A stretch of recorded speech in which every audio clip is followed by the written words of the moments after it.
Jam 12 malam, badanmu lelah, matamu berat. Kamu siap tidur, tapi begitu lampu mati, otakmu justru menyala. Kenapa tadi aku ngomong begitu ya? Gimana kalau besok gagal? Kok hidupku gini-gini saja? Satu pikiran memanggil pikiran lain, lalu satu lagi, lalu satu lagi. Tiba-tiba sudah jam 2 pagi dan kamu masih menatap langit. Kenapa otak kita justru paling ramai di saat kita paling ingin tenang? Dan kenapa makin dilawan pikiran-pikiran itu makin kencang? Malam ini kita bongkar jawabannya, dan di akhir ada cara-cara nyata untuk menenangkannya. Pertama, mari kenali dulu apa yang sebenarnya terjadi. Overthinking biasanya datang dalam dua bentuk. Bentuk pertama, memutar ulang masa lalu. Kejadian memalukan, kata-kata yang salah, keputusan yang disesali, diputar berulang-ulang. Bentuk kedua, mencemaskan masa depan. Hal-hal buruk yang belum terjadi dan mungkin tidak akan pernah terjadi. Dua-duanya punya kesamaan, pikiran berputar di tempat tanpa menghasilkan jawaban. Seperti roda yang berputar kencang di dalam lumpur, sibuk tapi tidak bergerak maju. Dan inilah bedanya dengan berpikir yang sehat. Berpikir mencari solusi, overthinking hanya mengulang masalah. Sekarang pertanyaan utamanya, kenapa serangannya paling kuat di malam hari? Alasan pertama, malam adalah momen sunyi pertama dalam harimu. Seharian pikiranmu penuh pekerjaan, obrolan, notifikasi, suara, layar. Semua kesibukan itu seperti musik keras yang menutupi suara-suara kecil di kepalamu. Lalu malam tiba, lampu mati, sunyi. Dan untuk pertama kalinya hari itu, otakmu tidak punya kesibukan apapun. Di kesunyian itulah semua pikiran yang tertunda seharian akhirnya terdengar. Bukan pikiranmu yang bertambah ramai, tapi dunia yang akhirnya cukup sunyi untuk mendengarnya. Alasan kedua, otak kita punya kebiasaan aneh soal urusan yang belum selesai. Psikologi menyebutnya urusan yang menggantung akan terus berbunyi di kepala. Tugas yang belum beres, pesan yang belum dibalas, keputusan yang belum diambil. Otak menyimpan di tab yang terbuka dan terus mengingatkanmu. Siang hari pengingat itu tenggelam oleh kesibukan. Malam hari saat semuanya sunyi, tab-tab itu berbunyi bersamaan. Itulah kenapa hal-hal yang belum selesai selalu datang menjelang tidur. Alasan ketiga dan ini yang paling penting di malam hari, otakmu timpang. Bagian depan otakmu, sang pemikir logis, adalah bagian yang paling cepat lelah. Dialah yang seharian membantumu fokus, menimbang, dan menenangkan diri. Menjelang malam, energinya habis. Ia tertidur lebih dulu daripada kamu. Sementara itu, bagian emosi otakmu, sang alarm, tak ikut lelah. Hasilnya, malam hari, emosi berbicara kencang dan logika tidak cukup kuat menjawabnya. Itulah kenapa masalah kecil terasa raksasa di jam 2 pagi. Dan kenapa pikiran jam 2 pagi hampir selalu lebih kelam daripada kenyataannya. Ingat kalimat ini, pikiran larut malam itu sering bohong. Bukan karena kamu lemah, tapi karena penjaga logikamu sedang tidak bertugas. Alasan keempat berasal dari masa lalu yang sangat jauh, evolusi. Otak kita tidak dirancang untuk bahagia, ia dirancang untuk bertahan hidup. Bagi nenek moyang kita, malam adalah waktu paling bahaya. Predator berkeliaran dalam gelap, yang waspada, selamat, yang santai, tidak. Maka otak yang selamat adalah otak yang rajin memindai masalah di malam hari. Otak itulah yang kita warisi sampai sekarang. Bedanya, sekarang tidak ada predator, yang ada tagihan, deadline, dan omongan orang.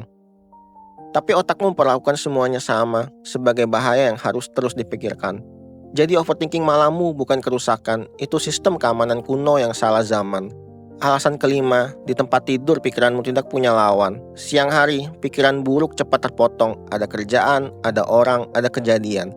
Malam hari tidak ada apapun yang memotongnya. Pikiran bebas berputar tanpa rem.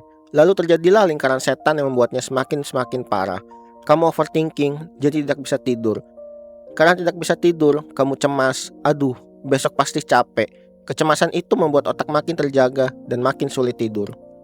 Makin sulit tidur, makin banyak waktu overthinking, lingkarannya berputar terus. Kalau ini terasa familiar, tenang, kamu tidak sendirian dan ini bisa diputus. Tapi ada satu jebakan lagi yang membuat kita betah overthinking. Overthinking terasa seperti sedang menyelesaikan masalah. Kalau kupikirkan terus, nanti ketemu jawabannya. Begitu rasanya. Padahal berpikir yang sehat menghasilkan langkah. Overthinking hanya menghasilkan putaran. Memikirkan hal yang sama untuk ke-50 kalinya tidak memberi jawaban baru. Ia hanya membuat lelah tanpa membawa kemana-mana. Jadi kalau pikiranmu berputar tanpa menghasilkan langkah nyata, itu tandanya ini bukan berpikir, ini overthinking. Sekarang bagian yang paling kamu tunggu, cara menenangkannya. Solusi pertama dan paling ampuh, keluarkan pikiranmu dari kepala ke atas kertas. Sebelum tidur, tulis semua yang mengganjal, kekhawatiran, tugas, ide, semuanya. Menulis memberitahu otak, sudah dicatat, aman, kamu boleh berhenti mengingat. Riset menunjukkan menulis daftar tugas besok membantu orang tertidur lebih cepat. Solusi kedua, beri pikiranmu jam kerja. Sediakan 15 menit di sore hari khusus untuk memikirkan semua kekhawatiranmu. Saat pikiran datang malam-malam, katakan, bukan sekarang, besok sore di jam kamu. Terdengar aneh, tapi otak ternyata mau diajak bernegosiasi seperti ini. Solusi ketiga, kalau 30 menit belum tidur juga, jangan tetap di kasur. Bangun, pindah ruangan, lakukan hal membosankan dengan cahaya redup, baca buku, bukan handphone. Kembali ke kasur hanya saat mengantuk, ini melatih otak. Kasur untuk tidur, bukan untuk berpikir. Karena makin lama kamu berbaring sambil berpikir, makin otak menganggap kasur adalah tempat berpikir. Solusi keempat, tenangkan tubuh dulu, pikiran akan mengikuti. Coba napas pelan, tarik 4 hitungan.